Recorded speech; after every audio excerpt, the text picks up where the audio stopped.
Hi எல்லோரும் எப்படி இருக்கீங்க? நல்லா இருக்கீங்களா? நம்ம சேனல் ஃபஸ்ட் டைம் பார்க்குறீங்களா? மறக்காமல் சன் ஃபீஸ்ஃபுல்லாக சப்ஸ்கிரைப் பண்ணிக்கோங்க. இன்றைக்கி எல்லாருக்கும் ஒரு பிடிச்ச மாதிரி அப்படியே வாயிலே எச்சு விடுற ஒரு பால் கொழுக்கட்டை காரைக்குடி ஸ்டைலில் எப்படி செய்ய போகிறோம் தான் பார்க்க போகிறோம். இதோட ஃபுல் வீடியோ நான் சேனலில் அப்லோட் பண்ணியிருக்கேன். ஸோ அதில் போய் செக் பண்ணி பாருங்கள். எல்லா டிப்ஸ்லாம் சொல்லியிருப்பேன். ஸோ வீடியோ வந்து ஸ்கிப் பண்ணாமல் பார்த்துக்கோங்க. இப்போ இதுக்கான பச்சரிசி மாவு நம்ம வேணுங்கிற அளவுக்கு எடுத்துக்கலாம். ஒரு எதில் எடுக்கிறீங்களோ அதுக்கு அந்த மெஷர்மெண்ட் பண்ணி எடுத்துக்கோங்க மாவை. ஸோ அதே ஒரு டம்ளர் மாவுக்கு ஒரு டம்ளர் தண்ணி, இதுதான் வந்து அளவு. ஸோ அந்த தண்ணியில் வந்து ஒரே ட்ராப் வந்து எண்ணெய் ஊற்றிட்டு நல்லா கொதிக்க வச்சுக்கோங்க. இப்போ இந்த மாவில் கொஞ்சோண்டு சால்ட்டும் போட்டுக்கோங்க, போட்டு நல்லா கிண்டிக்கோங்க.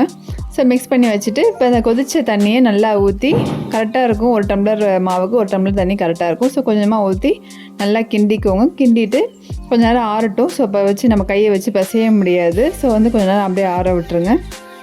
இப்போ இதுக்கான வெல்லம் பாகு வந்து ரெடி பண்ணிக்கலாம். இப்போ நான் 1 டம்ளர் வெல்லம் போட்டிருக்கேன்.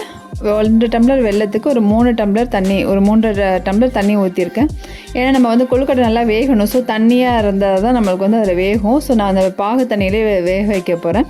ஸோ இப்போ கைப்பதம் வந்ததுக்கப்புறம் நல்லா கொழுக்கட்டையை வந்து நல்லா பிசைஞ்சு கையில் நல்லா பிசைஞ்சு ஒரு ட்ராப் எண்ணெய் ஊற்றி நல்லா பிசைஞ்சு அமுக்கி வச்சுக்கோங்க. இது நல்லா ஒரு காட்டன் டவல் போட்டு மேலே மூடி வச்சுக்கோங்க. ஏன்னா மாவு கொஞ்சம் சூடாக இருந்துச்சுன்னா அப்புறம் வேர்வை தண்ணி விழுந்துடும் பிளேட் போட்டால். ஸோ இப்போ வந்து இந்தமாதிரி கையில் எடுத்து இப்படி உருட்டுற அளவுக்கு இருந்தால் போதும். ஸோ இதே வந்து நம்ம வந்து கையில் லைட்டாக வந்து ஒட்டுற மாதிரி இருந்துச்சுன்னா ஆயில் தடவி கையில் வந்து உருட்டலாம். எனக்கு எங்கள் பசங்க வந்து தான் உருட்டி கொடுத்தாங்க. ஸோ அது 3 பேர் சேர்ந்து உருட்டினால சீக்கிரமாக உருட்டிட்டோம். இப்போ வந்து வெல்லம் வந்து நல்லா கொதிக்க, அந்த வெல்லம்லாம் கரையிற அளவுக்கு இருந்தாலே போதும். ரொம்ப கொதிக்கணும்னு தேவையில்லை. நம்ம வந்து வடிகட்டி அதில் உள்ள அந்த டஸ்ட்டெல்லாம் வந்து ரிமூவ் பண்ணிக்கலாம் ஸ்ட்ரெயினரை வச்சு. இப்போ வந்து கொழுக்கட்டை எல்லாமே ரெடி ஆயிடுச்சு. இப்போ வடிகட்டின அந்த வெள்ளை தண்ணியை வந்து நல்லா கொதிக்க வைங்க அடுப்பில்.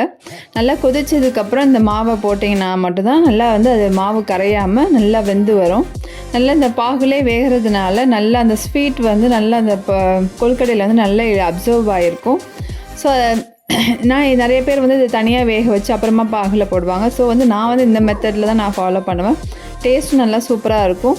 நல்லா அடுப்பை எல்லா கொழுக்கட்டையும் போட்டதுக்கப்புறம் அடுப்பை நல்லா ஃபுல்லாக வச்சுக்கோங்க. கொஞ்சோண்டு ஏலக்காய் பவுடர் வாசனைக்கு போட்டுக்கோங்க.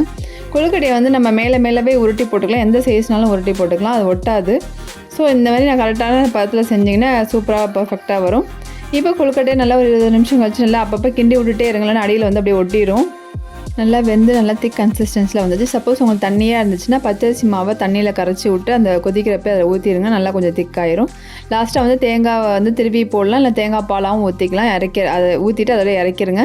அவ்வளோதாங்க, ஒரு சூப்பரான பால் கொழுக்கட்டை ரெடி ஆயிடுச்சு. கண்டிப்பாக அதை ட்ரை பண்ணி பார்த்துட்டு எப்படின்னு கமெண்ட் பண்ணுங்கள். மறக்காமல் சன் ஃபீஸ்ஃபுல்லாக சப்ஸ்கிரைப் பண்ணிக்கோங்க.